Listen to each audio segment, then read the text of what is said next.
السلام علیکم۔ میرا خیال تھا کہ تھوڑی دیر میں فجر ہونے والی ہوگی، کوئی امام صاحب آ کر اذان دیں گے تو خود ہی ہماری آنکھ کھل جائے گی، لیکن ایسا نہیں ہوا۔ کوئی نہایت ہی شفیق آواز میں مجھے جگانے کی کوشش کر رہا تھا۔ میں نے آنکھیں کھول دیں، لیکن دھوپ کی چمک سے میری آنکھیں چندیانے لگیں۔ پہلے تو کچھ نظر ہی نہ آیا، پھر میں نے سر کو 2-3 بار جھٹکا اور اٹھ بیٹھا۔ قریب ہی ایک بارش شخص کو اکڑوں بیٹھے پایا۔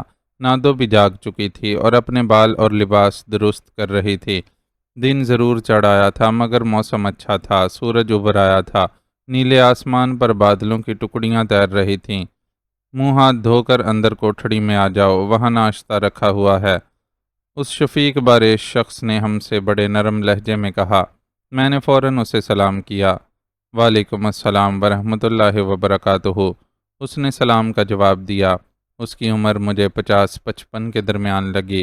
رنگ قدرے سانولا تھا، ہلکی پھلکی شلوار قمیض پہن رکھی تھی اور کاندھے پر رومال تھا، سر پر سفید ٹوپی، ایک ہاتھ میں تسبیح تھی۔ یہ شاید اسی مسجد کا پیش امام تھا۔ اس نے آڑ کی طرف اشارہ کیا تھا۔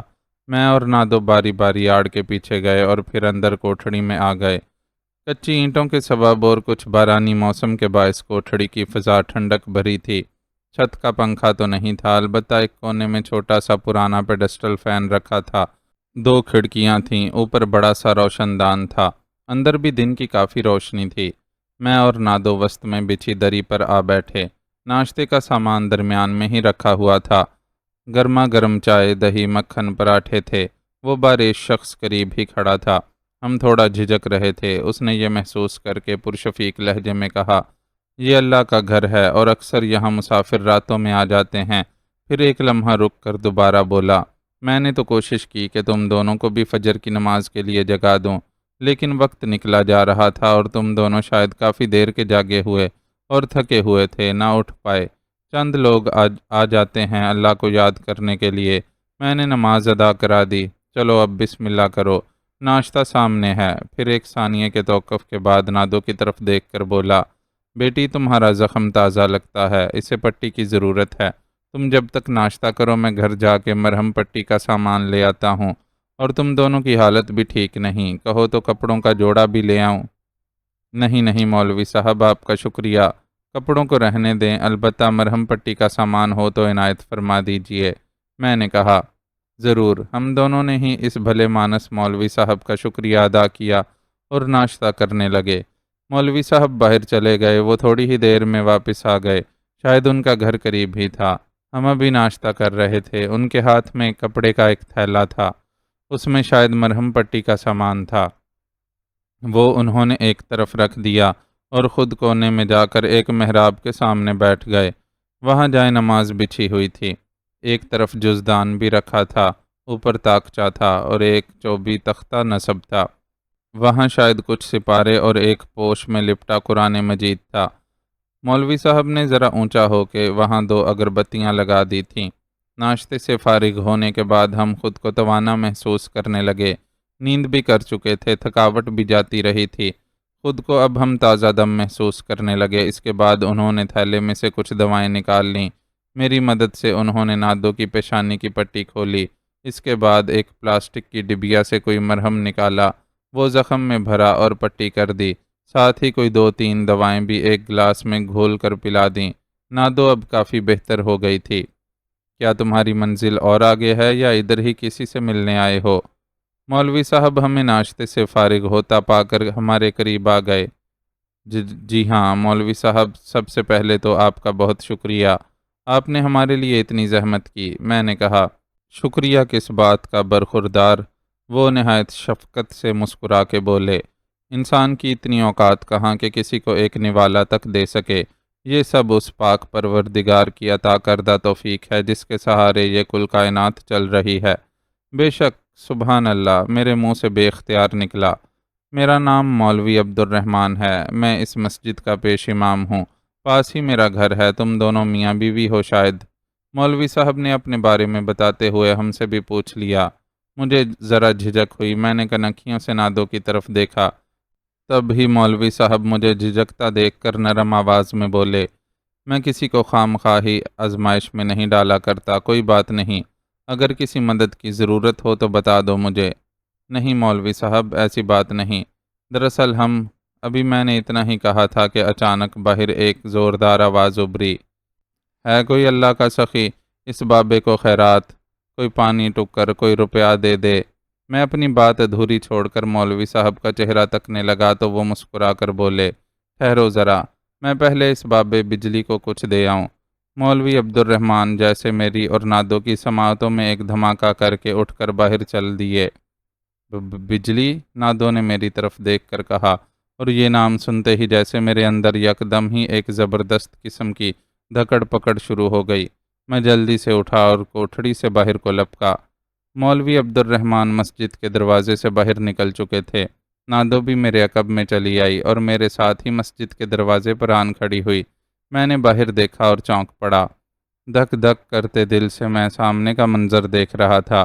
مولوی عبد الرحمن ہمارے ناشتے کے خالی برتن اٹھائے ہوئے تھے اور ہمارا جو کچھ بچا کھچا تھا وہ اس بابے کے 3 پہیوں والے چوبی ریڑے کے ہتھے سے جھولتے ہوئے بوسیدہ تھیلے میں ڈال رہے تھے۔ خود بابا ریڑے پر براجمان تھا۔ اس کی حیت قضائی بظاہر قابل رحم نظر آتی تھی، یوں تو وہ کسی بھینسے کی طرح پلا ہوا دکھائی دے رہا تھا۔ اس نے میلا سا لمبا کرتا اور نیچے دھوتی باندھی ہوئی تھی، ایک ہاتھ اس کا غائب نظر آ رہا تھا اور اس کی جگہ آستین خالی جھول رہی تھی۔ دایاں پاؤں بھی مڑا ہوا تھا، سر گنجا تھا، چہرہ گول اور سپاٹ سا تھا، بدن پورا کالا تھا، بڑی بڑی آنکھوں میں وحشتیں ہلکورے لے رہی تھیں۔ اس کے گلے میں رنگین منکوں کی مالائیں تھیں، ایک کان میں مندرا تھا، سر پر ملنگوں والی رنگین ٹوپی نظر آ رہی تھی، گود میں بڑا سا کشکول دھرا پڑا تھا، عمر میں کوئی 50-55 کا ہوگا۔ اس کی 3 پہیوں والی ہاتھ گاڑی کو ایک جوان لڑکی تھامے کھڑی تھی۔ اس کی حالت بھی قسم پرسی اور غربت کی تفسیر پیش کر رہی تھی۔ بوسیدہ تھیلے میں بچا کھوچا کھانا ڈالنے کے بعد مولوی عبد الرحمن اپنی قمیض کی جیب سے 1 روپے کا نوٹ بھی جوان لڑکی کو تھمانے لگا تو اچانک قریب سے گزرتے ایک جوان مرد نے دور ہی سے ہانک لگائی۔ تخاطب مولوی صاحب ہی تھے۔ ارے مولوی صاحب، یہ بدبخت تو پیشہ ور گداگر ہیں، یہ کب خیرات کے مستحق ہیں، دفع کرو انہیں۔ ریڑے پر بیٹھے اور اس نوجوان لڑکی پر تو اس لعن طعن کا کوئی اثر نہیں ہوا، یوں جیسے وہ ڈھیٹ ہو چکے ہوں۔ البتہ مولوی صاحب مسکرا کر اس راہگیر سے بولے، بھائی کون مستحق ہے کون نہیں یہ تو اللہ ہی جانتا ہے، مگر وہ سب کو دیتا ہے، کوئی مستحق ہو یا نہ ہو، بس یہ سب آزمائش ہے۔ وہ آدمی سر دھنتا آگے بڑھ گیا۔ اسی وقت بجلی نامی اس بابے فقیر کی نگاہ ہم پر پڑی، لیکن نہیں، وہ بغور نادو کو تکے جا رہا تھا۔ مجھے اس کی بڑی بڑی ابلی ہوئی آنکھوں کی وحشت ایک ذرا سوا ہوتی محسوس ہوئی۔ اے بی بی، اللہ کے نام پر تو بھی کچھ دے دے غریب بابے کو، اللہ تیرا بھلا کرے۔ اس نے وہیں سے ہانک لگا دی۔ نادو اندر ہو گئی اور مجھے بھی اپنی طرف کھینچ لیا۔ کیا یہی وہ بجلی تو نہیں جس کے بارے میں اس موئے گورکن نے ہمیں بتایا تھا؟ پتہ نہیں، یا شاید یہی ہو، میں الجھ سا گیا۔ یہی ہوگا، میرا دل کہتا ہے، وہ بدبخت یہی ہوگا جس کے قبضے میں ناہنجار گورکن نے چند ٹکوں کی خاطر فوزیہ کو دے دیا ہوگا۔ لیکن وہ تو کہہ رہا تھا کہ بجلی ایک عفریت ہے، ایک بلا ہے، تو بھی جھلا ہے۔ ایسے لوگ ایک بلا ایک عفریت ہی تو ہوتے ہیں۔ دیکھتا نہیں اس کی صورت، یہ فقیر کم اور بدمعاش زیادہ نظر آ رہا ہے، کیسے مجھے دور سے ہی تاڑنے والی نظروں سے گھور رہا تھا۔ وہ تو میں بھی سمجھ رہا ہوں کہ گورکن نے یہ مثال کے طور پر کہا ہوگا، مگر میں کچھ کہتے کہتے رک گیا تو نادو مجھے جلدی سے بازو پکڑ کر اندر کھینچ لائی۔ سن میری بات غور سے۔ وہ اندر کوٹھڑی میں آ کر مجھ سے رازدارانہ لہجے میں بولی۔ اس کا حسین چہرہ ایک عجیب سے جوش تلے مزید سرخ اور عجیب بہار دکھانے لگا۔ اب یہاں سے نکلنے کی کر، اور خبردار مولوی صاحب کو کچھ مت بتانا۔ اس جگہ پر تو ہم مولوی صاحب سے مصلحتاً بھی جھوٹ نہیں بول سکتے۔ ہمیں خاموشی سے اس موٹے فقیر کا پیچھا کرنا پڑے گا۔ مجھے یقین ہے بجلی یہی ہے جس کا ذکر گورکن نے کیا تھا۔ یہ کوئی اتنا بڑا شہر یا دیہات نہیں ہے، ایک چھوٹی سی بھٹا مزدوروں کی بستی ہے، اسی لیے یہی بجلی ہمارا شکار ہوگا۔ مجھے تیری بات سے پورا اتفاق ہے، میں نے بھی مضبوط لہجے اور جوش سے کہا۔ اتنے میں مولوی صاحب آ گئے اور ہم ان سے اجازت لے کر مسجد سے باہر آ گئے۔ ان کا ہم تہہ دل سے شکریہ ادا کرنا نہیں بھولے تھے۔